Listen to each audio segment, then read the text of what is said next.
Assalamualaikum warahmatullahi wabarakatuh. Di sini saya dari kelompok 1 akan mempresentasikan tugas ekonomi digital yang tentang e-commerce sebagai solusi ekonomi pada pandemi Covid tahun 2019 di Indonesia.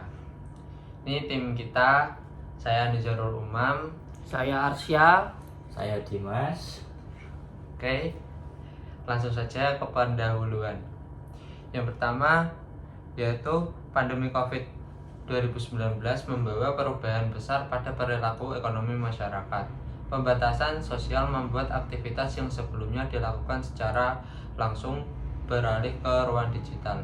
Hal ini menyebabkan lonjakan lebih dari 50% pada belanja online, terutama untuk produk kesehatan dan makanan. Masyarakat memilih e-commerce karena dianggap lebih aman, efisien, dan nyaman selama pembatasan aktivitas fisik.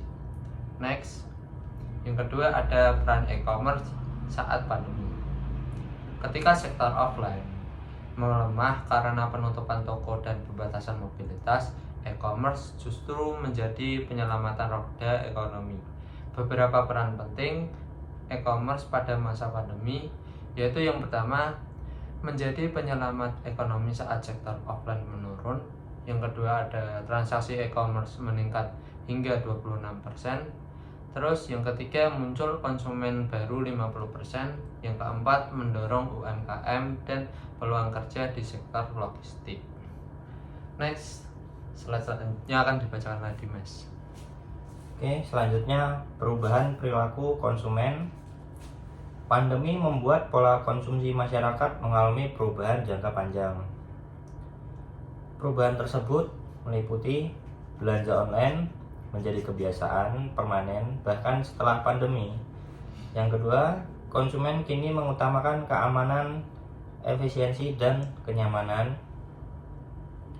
Yang ketiga, trust terhadap platform e-commerce meningkat pesat. Dan yang terakhir, penggunaan pembayaran digital makin masif sehingga memperkuat ekosistem transaksi online.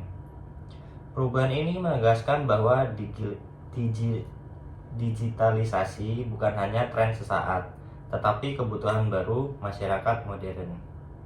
Next, akselerasi teknologi. Pandemi mendorong percepatan penggunaan teknologi di dunia e-commerce. Teknologi yang berkembang pesat di antara lain adalah artificial intelligence atau AI, digunakan untuk rekomendasi produk, chatbot, dan analis perilaku konsumen. Yang kedua ada big data, memungkinkan platform menganalisa tren, preferensi, dan pola pengalaman pengguna.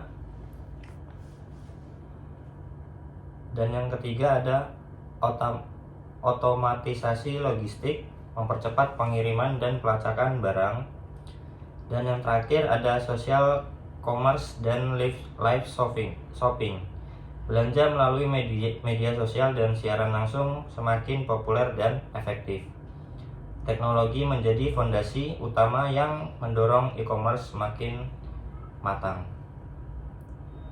Selanjutnya ada e-commerce dan UMKM.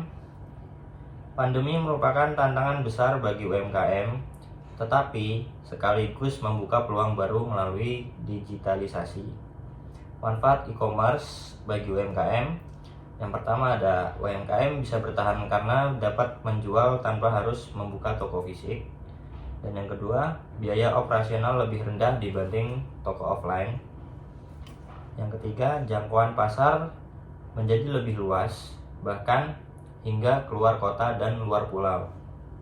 Dan yang terakhir ada tersedia fitur analis penjualan, promosi, dan iklan yang memudahkan UMKM berkembang.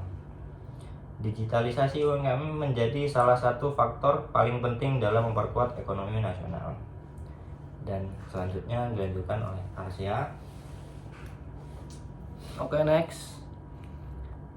Alasan e-commerce tetap maju setelah pandemi. E-commerce tetap kuat bahkan setelah pandemi COVID-19 berakhir. Yang pertama, perilaku konsumen berubah permanen.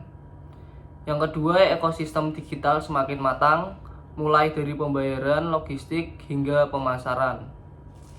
Selanjutnya ada UMKM digital semakin bertambah sehingga memperluas pasar.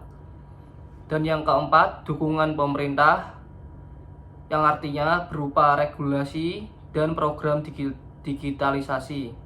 Dan yang terakhir, inovasi teknologi berkelanjutan yang artinya teknologi terus berkembang tanpa berhenti.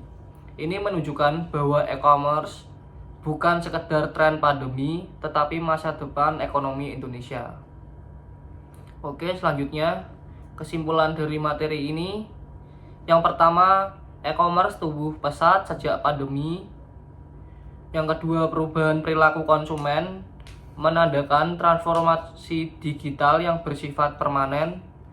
Selanjutnya, dukungan teknologi dan UMKM membuat ekosistem digital semakin kuat. Dan yang terakhir, menjadi pilar penting ekonomi Indonesia ke depan. Oke, sekian dari kelompok 1. Bila ada tutur kata yang kurang mengenakan, mohon dimaafkan. ya, beli batu nisan buat Jiningsih. Cukup sekian dan terima kasih. Salam Namo Buddhaya.